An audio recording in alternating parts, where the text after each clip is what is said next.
Oh yeah, yeah. It was released worldwide on September the 3rd. We are here to talk about the Capital 73 session. Yeah, yeah. Well, 20 years to get it into production. I first came across a little bit of it in 1990 when I was going through the archive after Polygram had purchased Ireland. And it started off as an academic exercise to preserve an archive, the archive, television archive of a world cultural icon. But in fact, it turned into supplying footage for the film Time Will Tell. And I had the unfortunate task at the end of that of having to inform the record company that they only owned five out of 36 copyrights that were sitting in their archive. And these are original pieces of Bob.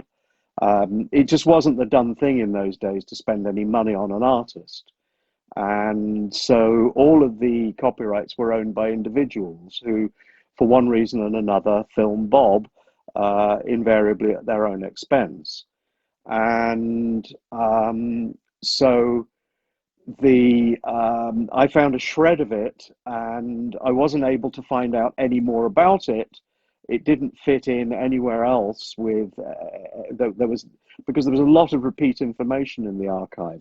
There'd been attempts to make films about Bob after he died. There were two films that were made that never came out, and they'd copied everything and they worked on different formats, 16 millimeter and then 35 millimeter film, and also the elements to the film that did come out in 1986, the film Caribbean Nights, made by the BBC. And so, but I hadn't been able to identify this footage that it was black and white and it was film, but it was obviously recorded initially on video. You could tell because of all the lines right across it.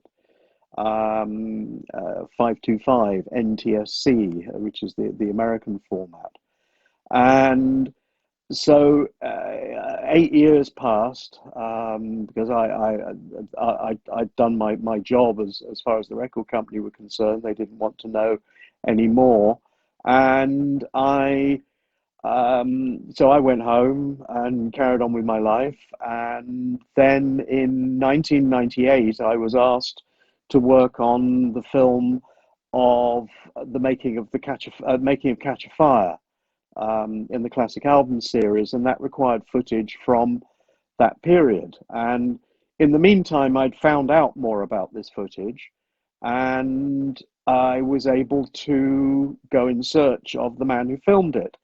Unfortunately, he died in 1995, so I found his son Barney, and he commissioned me to find out about it. He'd never seen it, but he'd heard about it, and so I went off in search of it, and it literally did take me through New York, Los Angeles, San Diego, London, and gradually I got together enough to make the film of the documentary Catch Fire, and then that was it for a while. But gradually we got together 7.5 hours of footage, and I felt there was certainly enough to make it into a standalone production.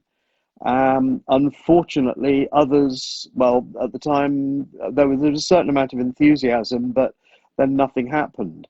And there were three attempts to make it into a film over the next sort of 15 years, but none of them actually came to pass because of the complications, legal complications. I never did quite find out why there wasn't the enthusiasm. And then gradually, we did get the momentum going. And we finally, after protracted negotiations between the Cordell estate and the record company, we got the go ahead in October last year, and then began 5 months of 5 6 months of immersion in the most extraordinary footage, and it was an extraordinary experience. It was, yeah, yeah. I mean, I get emotional about it even talking about it now. It was such a privilege to do. To because you know, it had become part of me. I've worked on pretty well everything made about Bob in the last 30 years because I know more about the footage in general, and I've gone on to become a representative, the representative of a lot of it. Things like Heartland Reggae, the One Love Peace concert, and things like Dermot Hussey, who was a BBC trained producer, but went back to live in Jamaica, and he filmed several pieces on Bob, and I look after his interests too. And I, I, I, I might sound like I went to Eton, but in fact I come from a very lowly background, and I was just I found myself at drama school where they teach you to say things like the old gold Rolls Royce rolls down the bowling green rather than hey up we don't sucky get your back off course there, as they say in my part of the north of England. And I actually come from the middle of Sherwood Forest, so I've got a bit of a Robin Hood complex. And in 1998, 99, I noticed that people were helping themselves to footage, and I didn't like it. And I had a number of quite what they call full and frank exchanges of views with a few people, and that's when I became an agent, and I've been looking after the interests of those owners ever since. So yeah, the Capitol footage has always been with me, and I was so privileged finally to be able to immerse myself in that and to make it into the 90-minute story that it tells, and to tell as much as we could of in the time we had available with the media we had available to tell the stories of the others on stage as well, well in the studio, as well as Bob.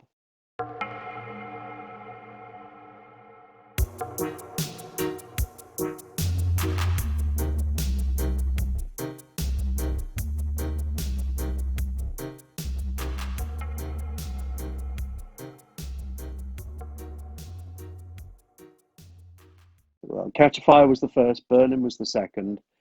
And yeah, for 10 years, they had wanted to get their music and message out outside of Jamaica. There had been one album released by Sony that and they were in London, well, fundamentally trying to collect their royalties and get another deal, and that was in 1972, and that was when Chris Blackwell signed them, and the world didn't know about reggae. It had only been about 3 years since, 3 or 4 years since Toots Hibbert had coined the term reggae in the song "Do the Reggae." And so there was Bob, Bunny, and Peter, who had fundamentally been a vocal group, and Chris Blackwell had put the rock influences into Catch a Fire using session musicians, and they then recruited the others, Wire Lindo on keyboards, the Barrett brothers doing the rhythm section, and Peter, Bob, and Bunny set off on tour with the new lineup, and then Bunny had enough, and he quit. He didn't want to. It was Babylon to him, where they were having to perform cold, and I can't blame him. As I said in our introduction, it's nice and cold over here. Um, and so they did a few dates in America, and They were joined by Joe Higgs, who was a wonderful man who had inspired them, had taught them to vocalize, harmonize. He introduced Bob to Peter and was instrumental in creating the Wailers. And he joined them just for that one tour. And so that also that's another thing that makes the Capitol session so unique. You have six incredible talents, and one of them who's so little known, Joe Higgs, a man who died effectively in poverty, and has never really had the recognition he deserves. He recorded some fabulous albums, um, but yeah, his name is most certainly not synonymous with the Wailers. Well, they'd been through a really hard time. It had been quite bewildering for them because they were supporting Sly and the Family Stone, and man, Sly and the Family Stone, love them, big sound, big dance up band, and the audiences were totally confused. They'd never heard reggae. They went to have a hoolie. They didn't go there to nod rhythmically to those extraordinary sounds. One of the things so yeah. Sorry, I was about to launch into the thing about the Nyabingi drums. I'll get to that in a minute. But they'd done 4 or 5 gigs out of a 17-date tour, and they were in Las Vegas, and they went down to the lobby to get the bus to go on to the next gig. No bus. Sly just said, drive on, left them, abandoned them. So they would have had, excuse me, they would have had very little money, because that's touring life. When you're on support, when you're a support band, normally you pay to be on support, certainly in those days. So they would have been hand to mouth on gigs, and there they were, nothing to do for the next 2 weeks, technically, and this enormous hole in their itinerary. So they would have been really annoyed. And my understanding is that Bob called his old collaborator, Denny Cordell. Denny had the Shelter record label. He released a whole series of reggae singles in America, and they were pretty well the first reggae singles to be released in America, including Bob's first. Probably the first time they were called Bob Marley and the Wailers, and that was in 1971. And it was the single Duppy Conqueror, spelt Doppy Conquer, and on the Shelter label in 1971. So Denny, who's an Englishman, was living in Los Angeles. He had the hottest independent record label of the early 70s. And he brought us Tom Petty, Phoebe Snow, J.J. Cale, Joe Cocker with Mad Dogs and Englishmen. These are iconic acts of the day. And he had a house in Malibu before Malibu was Malibu. It was still nowhere near a built up area. And Bob, my understanding is that Bob called Denny. Denny said, "Come to my house," and they drove the 380 miles. They rented a car and drove the 380 miles to Denny's house, and he put them up before he got them settled in a hotel. But within 48 hours, he put them into Capitol Studios. Denny had a distribution arrangement with Capitol, so he had a good relationship with them. And he also had an outside broadcast truck, state of the art, 4 cameras with a 2-inch tape machine in this bus that was downstairs with the cables running upstairs. And with these, he arranged a little session, and he knew how to make a great session. Something about Glyn Johns, the legendary engineer responsible for the Rolling Stones sound and so many others, was asked on a radio show recently. He said he was asked, out of the hundreds of producers that you've worked with, who was the best? And Glyn Johns said, without a doubt, Denny Cordell. Denny knew how to make people happy in a studio. Some producers like to make them argue and fall out because they believe that the tension helps the music. Denny, in fact, created a wonderful atmosphere. He got some of his other artists and people from the office along to form a little audience, and there were a few beers and one or two jazz woodbines, as we sometimes call them over here. And that's what I mean about that. They could relax because they had a lovely, friendly, appreciative audience who knew they were in on something special. They could skin up without being harassed, so it's a cross between a performance and a rehearsal, where it doesn't matter if they make mistakes, and we tried to make that come across in the film.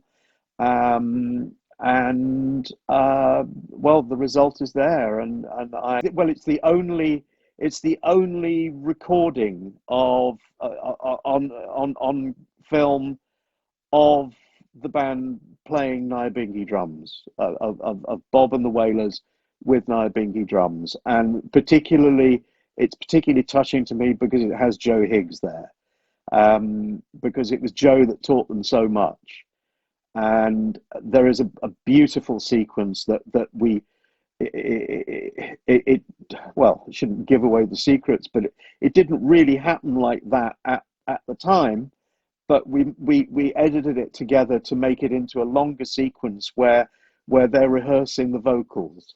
So there's this beautiful little a cappella bit where they're working together, to get the sound right between Peter, Bob, and Joe, and then they go into it, and it's what I mean about Bob being relaxed, the way he smiles and throws his head back, the way they interact, and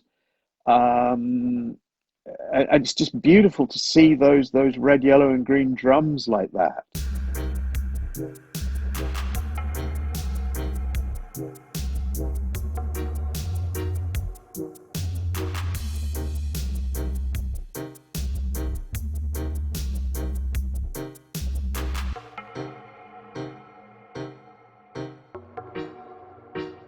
Oh, I have to say this, about Get Up, Stand Up, because the footage and the sound was bootlegged. It's known to fans. There are 200 recordings of Get Up, Stand Up, and out of all of them, this recording is believed to be the best performance out of 200 known recordings of Get Up, Stand Up. And the way he and Peter cross on lyrics, the way they bounce off each other, and the way that the lyrics vary from other recordings, and the passion that they get into that performance. It's like, okay, we've had this bullshit for the last however long. Whether it be through whatever has happened before the previous few days, but it's like they're getting all their anger out, and so yeah, that reference earlier to some producers believing that making musicians angry makes the music better, maybe that is it, but it was incredible to work on it. And both myself and the editor, Tim Dollimore, we actually had to edit it on Zoom because we started off face to face, and then lockdown was called, and I had to go back home. I was supposed to be spending a month 230 miles from home working on it, and in fact we spent something like over 5 months working on Zoom, from our respective homes 230 miles apart. So we would work on it for anything up to sort of 8 or 10 hours until we couldn't do any more, until our eyes were falling out. But then we found that both of us stopped and played it back for about another hour afterwards, separately, not knowing the other was doing exactly the same thing, because we just wanted to go on listening to it. The Coda Collection is it's a subscription service that you can access on Amazon, and it's music. It's concert footage, and it's only just started. I understand. I haven't seen it on the Coda Collection because it's only available in America. But yeah, this has been their flagship project, their flagship title. And so, yeah, it's available on the Coda Collection. It's available on iTunes. In fact, I was most flattered to see that when the weekend of its release, it went to number one on the iTunes concert films. It was the most watched concert film on iTunes. I tend not to keep up with charts and stuff, but briefly, the album on iTunes got to number one, and I believe it's hovering up around the first five or six in the reggae charts. And it's available on DVD and vinyl and everything else that it can possibly be exploited on. Your earlier question, how's the response been to it? I'm blown away by the response. The reviews have been very, very kind, apart from one where they said, well, there should have been more footage of the audience responding. Believe me, if there was more footage of the audience responding, we would have put it in there. But that was every frame that we had. We didn't have any more. And so that was why it's concentrated into the beginning, when literally they are dancing to a playback tape of Rastaman chant. And but what's been really touching for me is is reading the responses of the fans. The reviewers is one thing, and a lot of the reviews. I mean, some of the reviews, it's obvious they haven't even seen the film. They've just they just cobbled together other people's reviews. But what's been really touching is the way that the fans have responded. That just they are delighted, and some of these are fans who have seen it because it's been bootlegged. We found out who nicked it and who was very naughty and was selling it, and that happened before the internet, so it's proliferated since, but not in not great quality footage. But so it's known to fans, and at the beginning there were things like, oh well, when they saw the one clip that came out in advance of release, oh well, there's a lot more than that. I've seen much more than that. Where is it? Where is it? Well, it's kind of in there, but you don't want to make a film that's 3 hours long.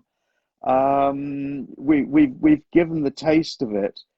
But anyway, in short, everybody has been so nice about it. They are delighted that it's out there.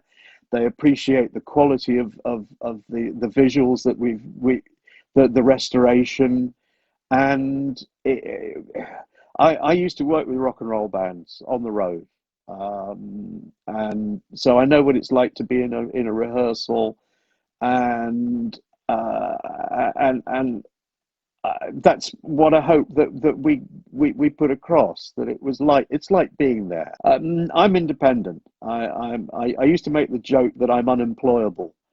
I've think I had a job for about 3 months in the early '70s. I've always been independent, and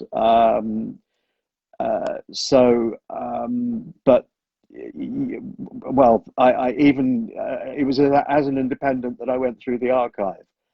I'd been making a documentary for a charity around the corner from somebody who was involved with Ireland, Don Letts, and he asked me if I would like to look at some film, and I said, yeah, I've got Thursday evening free. He said, no, man, expletive. lots of film, or lots of expletive film, and it turned out to be the Bob Marley Film Archive.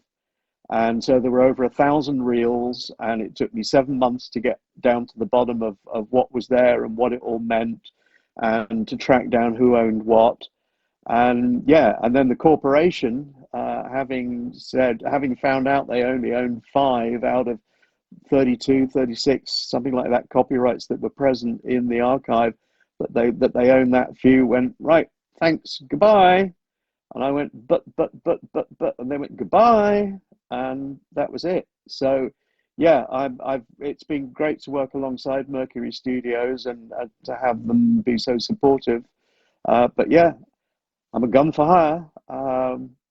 And yeah, it is actually my honor to be able to represent, a number of the independent owners of Bob Marley copyrights.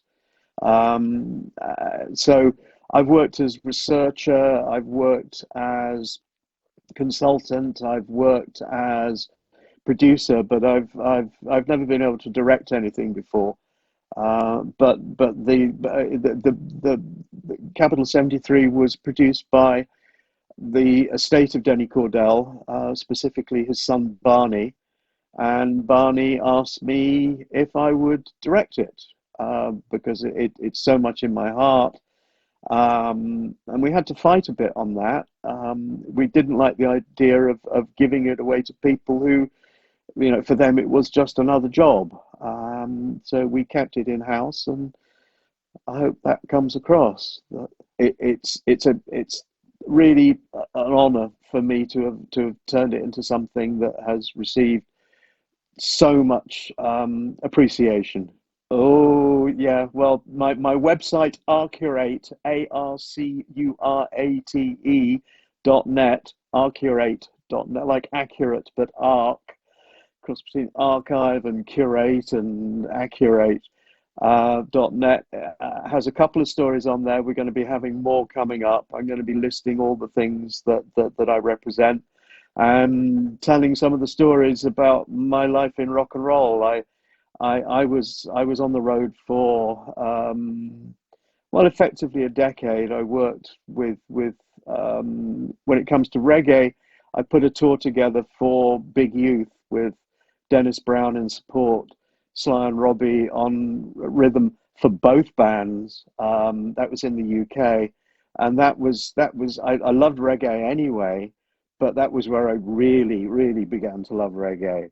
That was 1977, but that story, and that's an extraordinary story, of mayhem um, and wild ambition of the promoter. But I worked with David Bowie, Fleetwood Mac, Pink Floyd, and I had an extraordinary time in the 70s. And before I went on to design, lighting and sound, and indeed video systems for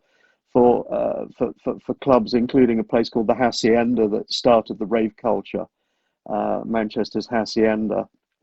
Working with really quite well, that was quite a surreal experience. Um, and so yeah, these snippets are going to be gradually appearing on the website. There's only a couple of things on there at the moment, but yeah, looking forward to telling stories and collaborating too with people like John Missouri, who wrote the sleeve notes for the Capital 73, and the most excellent Roger Steffens, who has been a friend and collaborator of mine now for 20 years. Arcurate, ARCURATE, arcurate.net. One love, one love.